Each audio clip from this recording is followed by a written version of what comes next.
O meu nome é Mariana Bandeira e hoje nós vamos discutir um pouco sobre o conceito de cultura. Esse tema está presente em letramentos e temas transversais, uma questão de cidadania. E vamos primeiro, então, pensar sobre o que é cultura.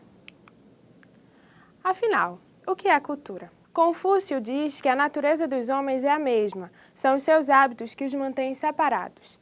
Quando Confúcio fala isso, ele está se remetendo, obviamente, ao conceito de cultura, porque é a cultura que molda os homens.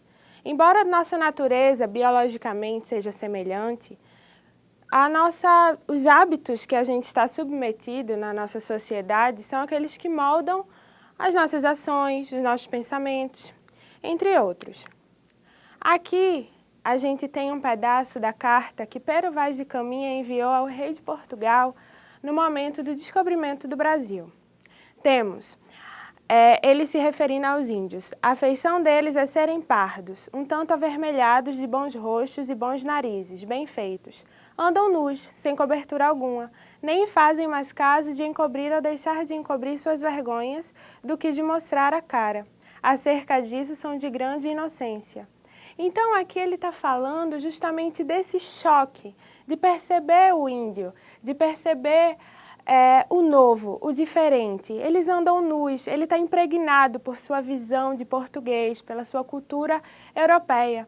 Da mesma forma, os índios dizem, mostraram-lhe aos índios, no caso, um papagaio pardo que o capitão traz consigo. Tomaram-no logo na mão e acenaram para a terra, como se os houvesse ali. Mostraram-lhes um carneiro, não fizeram caso dele. Mostraram-lhes uma galinha, quase tiveram medo dela e não lhe queriam pôr a mão. Depois lhe pegaram, mas como espantados. Deram-lhes ali de comer, pão e peixe cozido, confeitos, fartas, mel, figos passados. Não quiseram comer daquilo quase nada. Então a gente percebe aí que o índio também está surpreso, ele nunca se deparou com aquilo. Então aqui temos uma reação normal, um estranhamento por parte do índio e por parte do português.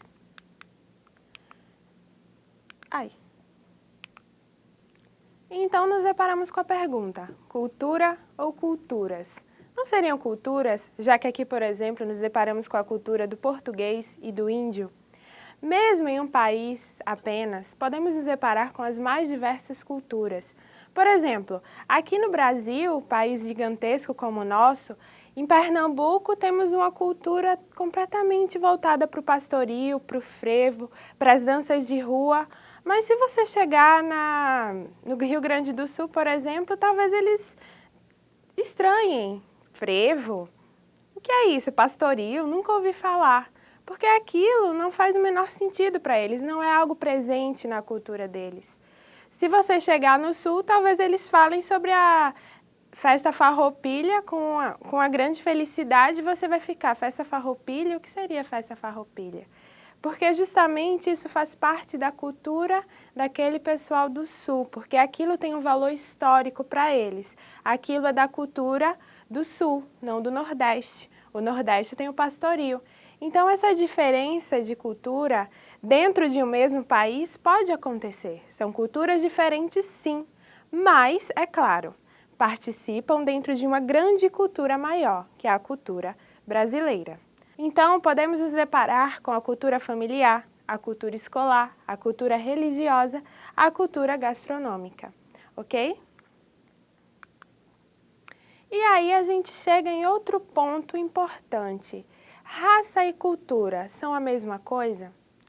Se eu dissesse para vocês que uma pessoa negra estaria inserida numa cultura japonesa, o que é que vocês achariam? Faria sentido? É claro que faria. Essa criança negra, adotada por um casal japonês, seria criada dentro de uma cultura japonesa. E dentro dessa cultura, ela ia aprender o modo de ver o mundo japonês. Então, ela ia ver o mundo com esse olhar de gente japonesa, apesar de ser negra. O que não quer dizer que a raça não seja importante. É claro que é. Isso é um caso atípico. É claro que uma criança, geralmente negra, vai ser criada pelos seus pais, é o esperado. Então, ela vai estar inserida dentro de uma cultura negra, dentro da cultura brasileira, dentro da cultura japonesa, se ela é japonesa. Mas o que eu estou querendo dizer aqui é que, embora os fatores biológicos sejam importantes, eles não são determinantes para ditar a cultura que você vai ser criado e a cultura pela qual você enxergará o mundo. Então, como é que o ser humano pôde criar essa cultura? Como é que o ser humano pôde estabelecer a cultura? Porque, no final das contas, a cultura ela vai se moldando pela forma como o ser humano, com o passar da história, foi resolvendo problemas. Por exemplo, quando estavam vivendo sua vida aqui no Brasil e na Europa ao mesmo tempo. Aqueles que viviam aqui no Brasil precisavam tomar mais banho por causa de um clima mais quente, por causa dessa necessidade de se refrescar. Na Europa, um clima mais frio, por exemplo, eles não precisavam tomar tanto banho. Muito pelo contrário, talvez se eles tomassem muitos banhos, eles pudessem até ficar doentes. Sabemos que não havia tantos remédios e tantas descobertas científicas como existem hoje. Então, eles tinham que se precaver de alguma forma. E talvez se eles tomassem 3 banhos ao dia, eles terminassem o dia com uma gripe. Com o cabelo molhado, dormir assim, seria impossível. Então, eles resolveram que era melhor tomar um pouco menos de banho. Aqui, mais banhos. E aí, dessa forma, nós estabelecemos algo que fica no nosso imaginário cultural até hoje. Aqui a gente gosta de tomar banho. Lá, talvez não. E por causa disso, a cultura é um conceito social que se estabelece com o passar do tempo. E como é que essas coisas que nós descobrimos perduram e continuam e chegaram até nós? Através da linguagem. Então, entre linguagem e cultura, temos essa relação de vai e volta. A linguagem precisa da cultura, porque a linguagem é fruto da cultura. E a cultura precisa da linguagem, porque é a linguagem que a perpetua. E aí a gente se depara com o processo de acumulação. O processo de acumulação nada mais é justamente do que toda essa carga que vamos acumulando e guardando e repassando para os nossos descendentes pela linguagem.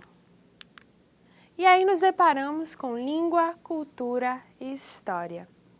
E aí isso me lembra do século VI, quando o Papa Gregório cita: uma coisa é adorar imagens, outra é aprender em profundidade por meio de imagens, uma história venerável. Pois o que a escrita torna presente para o leitor, as imagens tornam presente para o analfabeto, para aqueles que só percebem visualmente, porque nas imagens os ignorantes veem a história que têm de seguir, e aqueles que não sabem as letras descobrem que podem, de certo modo, ler. Portanto, especialmente para a gente comum, as imagens são equivalentes à leitura. Houve um tempo, e a gente sabe, que a língua escrita não era tão disseminada como a língua oral. Porque falar, todos podem falar. Agora, escrever era algo mais para o clero, para aqueles das altas classes sociais. E por causa disso, tinham que se haver modos de repassar a cultura de alguma forma, de repassar aquilo que a gente tem guardado. E de que forma isso aconteceu? Através das imagens nas igrejas, por exemplo. Então vamos ler isso que o Papa Gregório nos diz no século VI. Uma coisa é adorar imagens, outra é aprender em profundidade por meio de imagens, uma história venerável.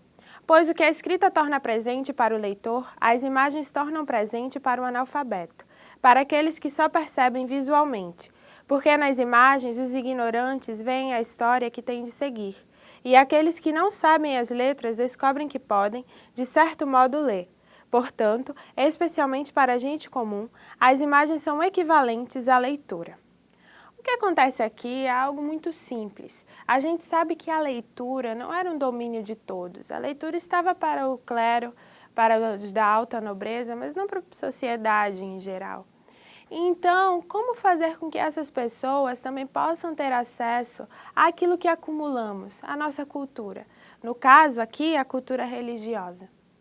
Bom, A forma é utilizar-se de imagens, da língua oral. Então, era muito comum que no século XI, por exemplo, as pessoas se reunissem nas praças para ouvir a leitura de algum manuscrito lida por alguém que soubesse ler e todos lá ouvindo. Porque essa era a forma como você tinha acesso àquela cultura religiosa ou àquela cultura de uma forma geral, aquilo que os seus antepassados acumularam. Também não podemos nos esquecer que os contos de fadas, até serem escritos pelos irmãos Grimm, por exemplo, eram da tradição oral. Era assim que era repassada a cultura, através da linguagem, não obrigatoriamente a linguagem escrita. E aí a gente consegue chegar nesse conceito de letramento, porque a alfabetização a gente sabe que é a decodificação do código, mas e o letramento? O letramento não está restrito a essa decodificação.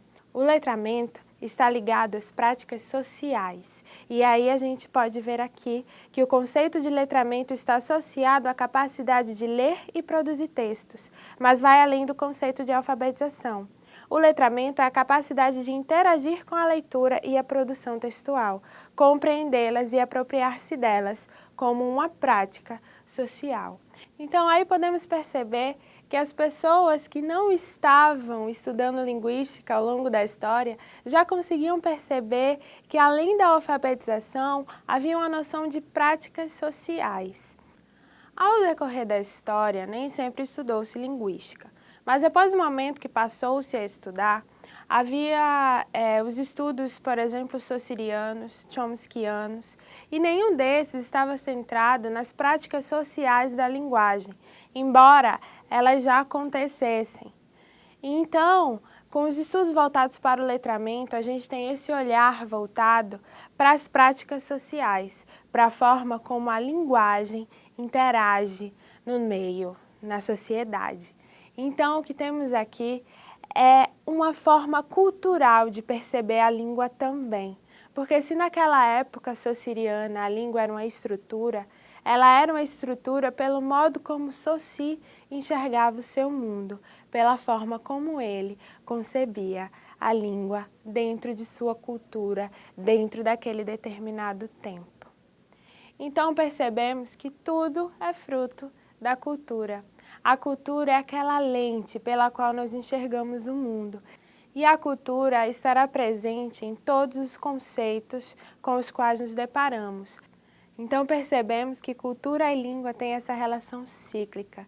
Enquanto a língua perpassa a cultura pode mudar a forma como concebemos a língua e como a percebemos em sociedade. Então, nós chegamos ao letramento. E o conceito de letramento, a gente chegou até ele através da cultura, pela forma como modificamos o nosso olhar para o mundo, pela forma que percebemos que precisávamos olhar para a linguagem de uma forma diferente. Chegamos à conclusão, então, de que sim, tudo é cultura. E todas as nossas relações, os nossos estudos, o nosso olhar para o mundo está repleto dessa lente que é a cultura, que está em frente aos nossos olhos e é a forma pela qual enxergamos o mundo. Então, ficamos por aqui.